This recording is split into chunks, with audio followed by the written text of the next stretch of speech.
So with Samhain or Halloween quickly approaching, I thought that I would share this essay that I found about woodcuts and witches. And if you find what you see here even a little bit entertaining, don't forget to hit that thumbs up and subscribe at the end of the video. And with that out of the way, let's get right to it.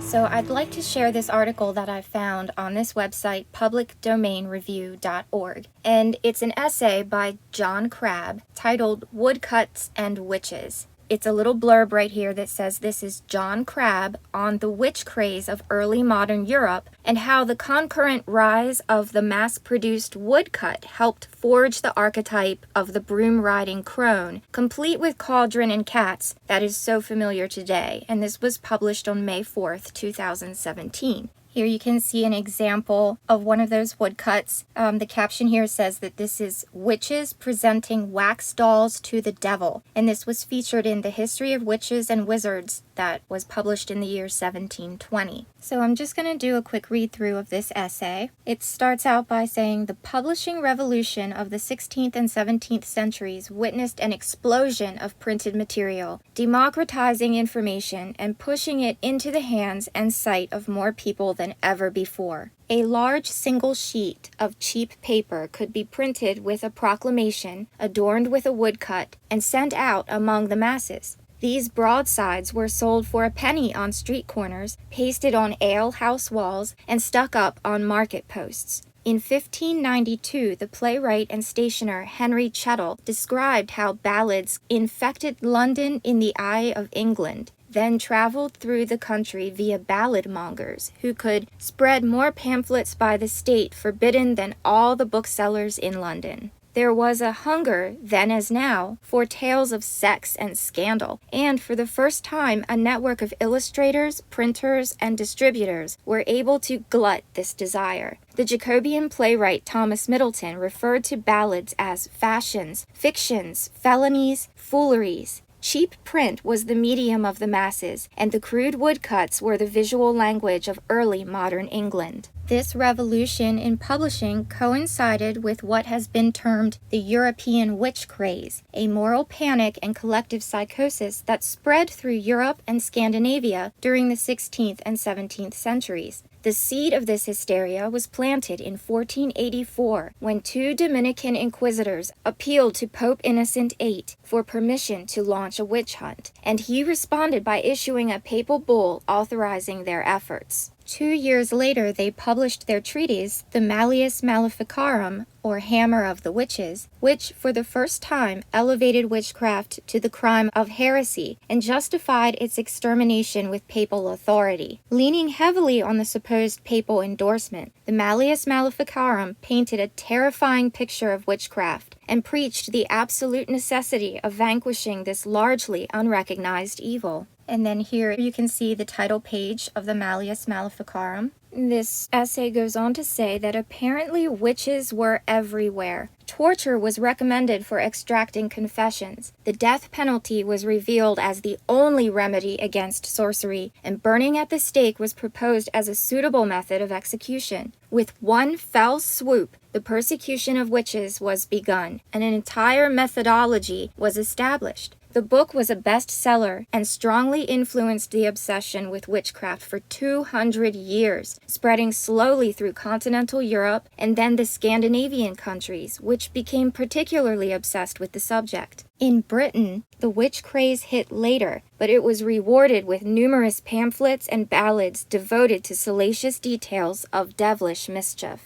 One of the earliest and most notorious British witchcraft pamphlets was published in 1579, a rehearsal both strong and true of heinous and horrible acts committed by Elizabeth Style alias Rockingham, Mother Dutton, Mother Devell, Mother Margaret, four notorious witches. Style was a 65-year-old widow and beggar accused of bewitching an innkeeper. The pamphlet describes her association with 3 other old women known as Mother Margaret, Mother Dutton, and Mother Devell, as well as a man named Father Rosamond, who could transform himself into the shape and likeness of any beast whatsoever he will. Woodcuts show these old women and several animal familiars, which they reportedly fed on their own blood. And then here we can see an image from the title page of that pamphlet that was called A Rehearsal, Both Strong and True, of Heinous and Horrible Acts Committed by Elizabeth Style. And that was published in 1579. So there you can see an image from that title page.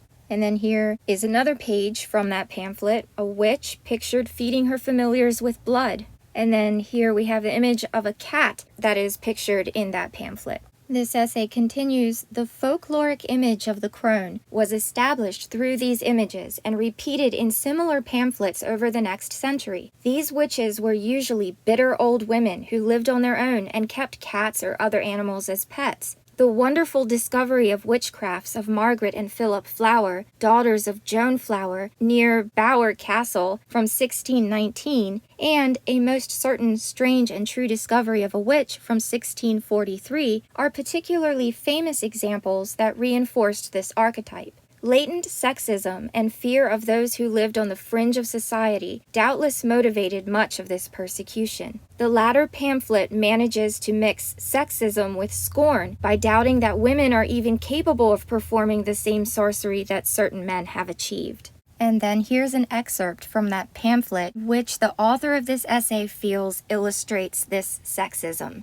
Many are in a belief that this silly sex of women by no means attain to that so vile and damned a practice of sorcery and witchcraft, in regard of their illiterateness and want of learning, which many men have by great learning done. Adam by temptation touched and tasted the deceiving apple, so some high learned and read by the same temptation that deceived him hath been so ensnared to contract with the devil, as for example, in the instancing a few as English Bacon of Oxford, Vandermast of Holland, Bungay of Germany, Faustus of the same, Franciscus the English monk of Bury, Dr. Slackleach, and divers others, which were too tedious to relate of. But how weak women should attain unto it, many are incredible of the same. And many too are opposite in opinion against the same, that giving a possibility to their doubtings, that the malice and inveterate malice of a woman entirely devoted to her revengeful wrath, frequenting desolate and desert places, and giving way unto their wished temptation, may have converse with that world-roaring lion. Well, okay, all right. And here you can see the title page of the pamphlet that quote was taken from, and it was titled A Most Certain, Strange, and True Discovery of a Witch, and it was published in 1643. Continuing with this essay, it says that in 1589, King James VI of Scotland sailed to Copenhagen to marry Princess Anne of Denmark. The return journey was troubled by bad weather, and during their voyage to Scotland, terrible storms forced the ship to seek shelter in Norway. The voyage was finally completed safely, but all involved were suitably rattled. In a stunning series of events, Danish courtiers subsequently accused women of sabotaging the journey using magic, prompting witchcraft trials, first in Denmark and later, when James decided to follow suit, in North Berwick, Scotland. Several Scottish nobles were implicated, and the seething jealousies and suspicions of two royal houses bubbled into further accusations on both sides of the North Sea. King James grew paranoid that his life was in danger from witches, personally examined those on trial, and caused over 100 people to be arrested. A 1591 pamphlet titled News from Scotland, declaring the damnable life of Dr. Fian, a notable sorcerer who was burned at Edinburgh in January last 1591, chronicled the sensational trials and featured 2 illustrations with a number of interesting details. The primary woodcut condenses several episodes from the story into a single image. The witches were accused of sending devils to stir up waves, and in the top left of the image, demons are seen swimming around James's ship. In the top right, women are portrayed toiling around a cauldron, suggestive of sorcery, as they watch the fire burn and cauldron bubble. And then here you can see that image that they were just talking about. In the top left, you can see the waves that the witches created. Those are supposed to be demons that are swimming around King James's ship.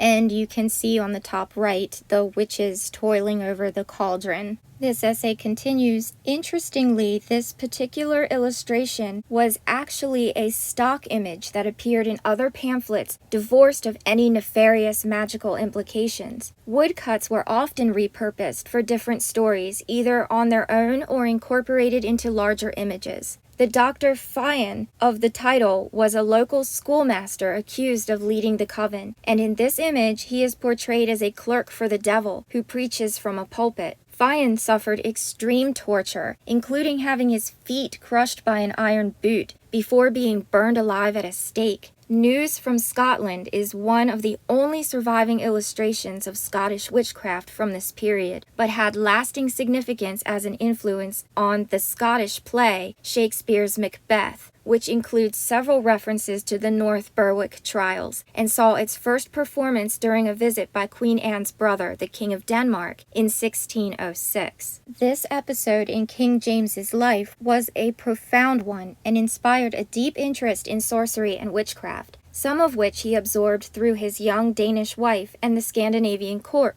which had already witnessed considerable hysteria around the phenomenon of witches. The monarch's interest in the dark arts even gave birth in 1597 to his very own work on the dangers of black magic, Daemonology, which included news from Scotland as an addendum. 6 years later, the Scottish and English crowns were unified for the first time, and James VI was declared King James I of England and Ireland. Although he grew more lenient and skeptical later in his reign, James took his interest in magic with him to the English courts and was so surprised by England's permissive legislation on the subject that he had the law changed.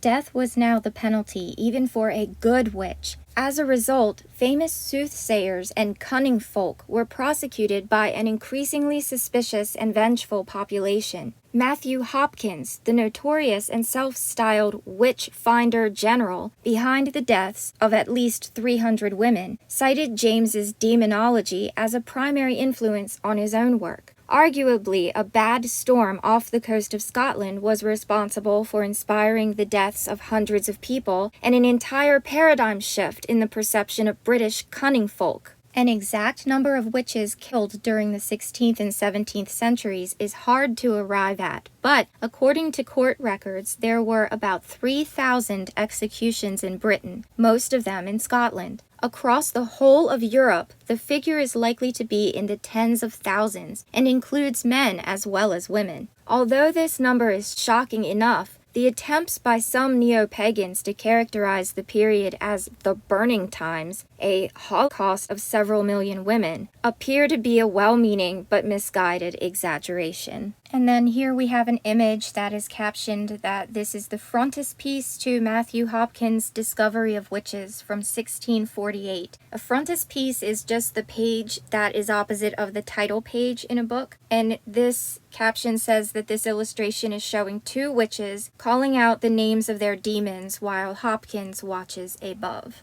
This essay continues, some of the more significant cases of the period were immortalized in plays, novels, and longer books, and the woodcuts that illustrate these works have been largely responsible for the cultural archetype of the witch, now so familiar to us. Pointed hats, broomsticks, cauldrons, cats. The same woodcut would often be used multiple times in different sources, and with each new appearance, the trope repeated and solidified into a recognizable iconography. Is it me, or does this sound like meme warfare? Eventually, some of the best stories and images were collected into popular reference works, such as The Kingdom of Darkness, or The History of Demons, Specters, Witches, Apparitions, Possessions, Disturbances, and other supernatural delusions and malicious impostures of the devil, collected from authentic records with pictures of several memorable accidents by R.B., published in 1688. And boy, did they ever have a way with titles back in the 17th century. Holy crap. This essay says most of the really iconic images found on the internet today come from just one collection, The History of Witches and Wizards, giving a true account of all their trials in England, Scotland, Sweden, France, and New England, collected by W.P. in 1720. And then we have some examples of woodcuts from that History of Witches and Wizards. That's the book that this essay is saying that most of our present-day ideology of witches and witchcraft stem from these images that had been gathered into just one collection, The History of Witches and Wizards from 1720. So this one is a woodcut depicting the sink or float method of seeking out witches. And here's another illustration of witches on broomsticks that was featured in the History of Witches and Wizards.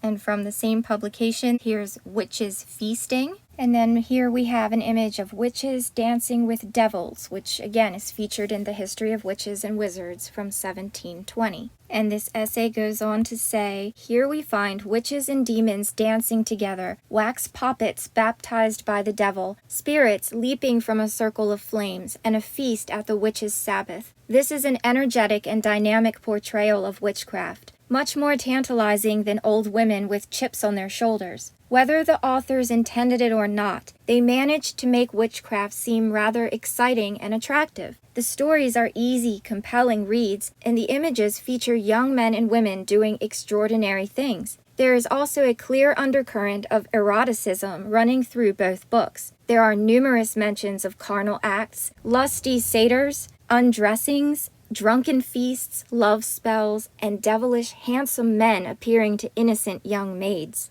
After the initial witchcraft pamphlets in the late 16th century, the publications became increasingly stylized in the 17th. As King James grew more and more skeptical about the reality of witches, his kingdom slowly grew more and more paranoid. It took decades for the hysteria to subside. While the early pamphlets were based on relatively sober court records, later pamphlets took more time to describe the accused's terrible tortures or the wondrous miracles they had performed. By the time popular histories of witchcraft were published, sensationalism ruled and the woodcuts became more striking. In a period racked with plague, civil war, and poverty, there must have been a certain sympathy for the devil.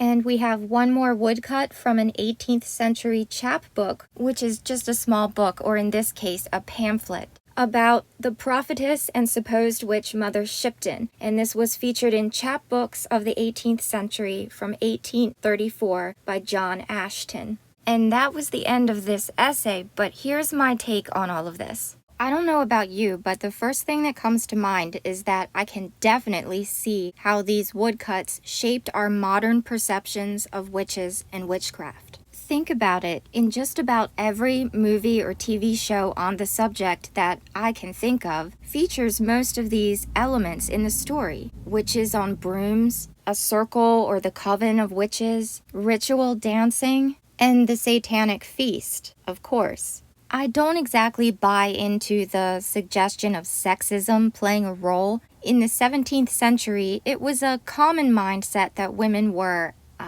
for lack of a better phrasing, women were weaker. And I can imagine that if it was common to assume women were weaker, then it was just as common to assume that women could be more easily influenced by these demonic beings. Similar to how Eve gave into evil's temptation in the garden. And I feel like it's more likely that that is why Adam is referenced in this pamphlet that's cited here. And just to be clear, I'm not suggesting any of these characteristics apply to women of any period in history. But how I feel about things today isn't going to change how people felt about these things in the past. And I am old enough to understand and accept that fact. If I had to form some sort of opinion regarding sexism and witchcraft, I'd argue that perhaps men of that age were threatened by women who lived alone and could provide for themselves with knowledge and understanding of the natural world around them.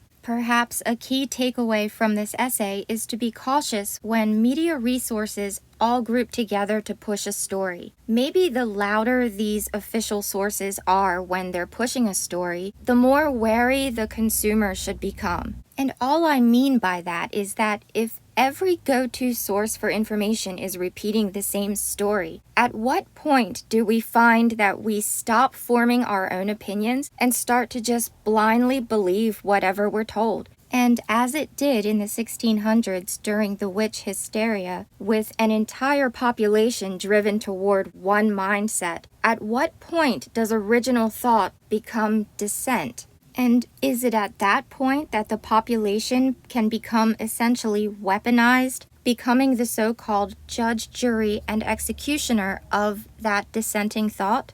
This essay notes that some refer to this period of history as the burning times or a Holocaust of women, but I see it more as a Holocaust of natural law and natural medicine. I definitely believe there are aspects of nature that we do not understand, that are so wonderfully amazing that these things would seem like magic to us. Arthur C. Clarke himself said that magic is just science that we don't understand yet, and that deeply resonates with me. Myself personally, I don't think it's a coincidence that the rise in hysteria over witches occurred around the same time as the early days of the study of anatomy and medicine, and the beginnings of mass-produced media, like these woodcuts that helped forge the archetype of the witch we know today. And if there were groups of women and men who had an understanding of this esoteric knowledge and who offered their services for free or by barter or trade, in my mind, it's not a far stretch to imagine that those men of science who are looking to promote a medical health profession based on science would seek to label those with the knowledge of natural medicine as quacks at least, demon-possessed if you were really serious about it. Considering the amount of money flowing through the modern pharmaceutical industry today, I'd say maybe they had damn good reason to be serious about it. You see what I'm saying? And this graph is from 2014. I can only imagine the revenue that these companies are raking in today. Oh, by the way, just in case you didn't know, that term pharmaceutical comes from the Greek word pharmakia. Although the modern English translation generically defines this word as drugs, I think it's very interesting and somewhat ironic to note that the actual meaning of pharmakia is sorcery, witchcraft, or sorcerer. I'm not religious, so I'm not preaching here. I am only sharing the information, and I will leave you with that. The essay featured in this video is called Woodcuts and Witches, and the author is John Crabbe. And it says that John Crabbe is a writer and editor with interests in the fin de siècle, or forgotten culture, the esoteric and anything generally weird and wonderful. He lives in London and works as an editor for British Library Publishing. He also runs their Twitter feed, which he would like you to check out now. And the link to this article is down in the description box if you would like to check out that Twitter feed. And while you're down there, be sure to hit that thumbs up and please subscribe if you haven't already. If you like what you see and you'd like to support the channel, you can find a link to my Cash App in the description box as well. This has been AmKay at Purple Sky 11, and as always, I hope you have a great day. Bye!